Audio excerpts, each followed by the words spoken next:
back upon the African Geekdom with I am Mon JP. People, today we're here to review another Apple TV Plus original, Changeling, starring Lakeith Stanfield. My hot nigga. Apple's been killing it this year so far, as far as I'm concerned. So, grab your coffees and let's find out if it's worth a piss. Stormy weather. I need to know where my wife is.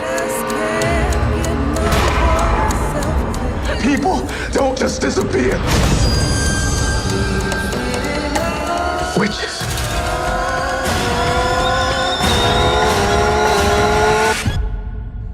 You don't see,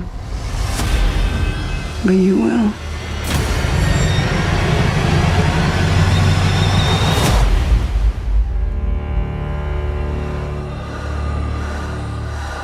Synopsis. As per IMDb, which is why it is my go-to site and or app for all things movies, set in an alternate New York City, a father and husband searches through a magical world for his abducted son and missing wife. Who abducted them? And why is the wife missing? Who abducted the child? Classic whodunit, you would think. But is it so? Classic whodunit by way of the X-Files. The cast. Let me get into that. Lakeith Stanfield as Apollo, our lead. Clark Bacco as Emma, his wife. Victor Laval in Creole. I'm Creole, so Laval. Victor Laval is the narrator. And Adina Porter as Lillian, the mother of the hubbub. This show, I can guarantee you, is the very definition of the term supernatural thriller. It is taunt, suspenseful, and dour. It is based on a novel of the same name, The Changeling, written by Victor Laval, who in this show is the narrator, is pretty well involved in it. I don't remember this ever being done or such love being shown to an author, aside from mine, The Last Kingdom, where Bernard Cromwell was in that for an episode, few episodes. I know they featured him. I am currently watching The Winter King, which is based on one of his novels. But King Arthur, my favorite thing ever. However, what I was saying with Victor Laval as a narrator, I really appreciate the effort. This is a unique effort on the behalf of the showrunners and Apple itself. I've never seen it done before, so great, appreciated. First and secondly, now the aesthetics. I love how the show is lit. Almost every indoor scene is saturated in orange tones, and this remains consistent throughout the whole show, as the plurality, 4 episodes in all, were directed by Jonathan von Tulken. I'm not familiar with him as a director, but I like his style in this one. I like the style and the creative decisions, the entire look and framework of the show. I love it. I don't know how closely the story in the show mirrors the novel, but as Victor Laval himself is credited as writing all 8 episodes alongside showrunner Kelly Marcel, I gotta think that it sticks pretty close to the story of the books. And Kelly Marcel and Victor Laval, a pretty good writing duo. They work well together, so it seems, for this.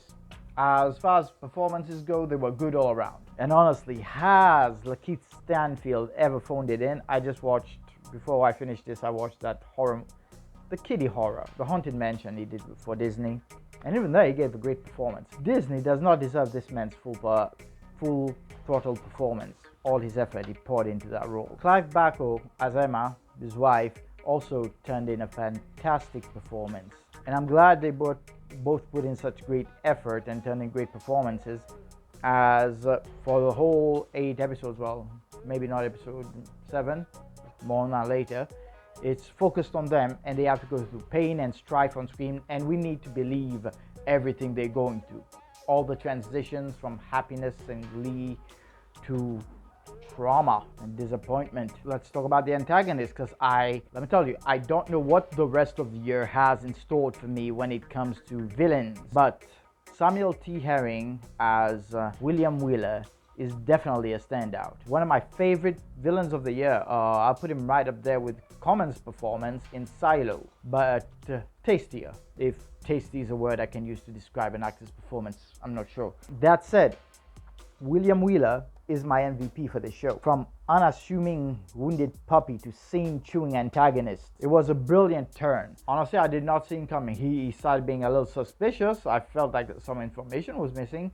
By the way, spoiler, but yeah, I really enjoyed him for the short time that he was there being threatening. However, what he is exactly, species, creature, that is left a bit up in the air. So I'm unsure if this is intentional for the show or if the book is written that way. Somebody's gonna have to please let me know in the comments. But however, I like the character. That was all my positives. I have one gripe with the show. Might be a bit of a rant, but just one gripe. There's a gigantic, glaring break in momentum from episode 6 to episode 8. My issue is episode 7. Said I'll be talking about it. We finished with a huge cliffhanger at the end of episode 6, only to start episode 7 with Apollo's mom, past, present, and future flashbacks, the present day, some abstract scenery. But it was beautiful though. But yeah, it's an issue. It slows down the plot. While it did do a lot to cement her character and give us some of her motivation, it did nothing for the rest of the season. It did not really tie into the overall plot. It was basically a standalone episode, and only after that, it was like an hour, maybe over an hour, only for us to get like a 30-minute finale. What the fuck is this, Star Wars on Disney Plus? Seriously. I mean, it would have been perfect if not for that. You could have made a 7-episode season. I don't know. This should have been episode 7. Episode 6, right? Then we would have barreled into the finale with a gigantic episode 7. But I'm not the creator. Creative decisions are what they are. Sometimes you don't know until the end result. You don't get any feedback till people watch it and have an issue with it. Yeah, so that's my only gripe. If not for that, man, I probably would have given this a 9. But I'm expecting Apple, again, please don't cancel this. I'm expecting season 2 to be the bomb. So for now, I will give this a 7 out of 10. 7 out of 10. And on my Shaggy scale, I will give it usually a 7 out of 10. I would give you a sexy lady. But this one was so good. It is a very high 7 out of 10. I will give it, on my Shaggy scale, I'll give it a Mr. Lover Lover. Mr. Lover Lover.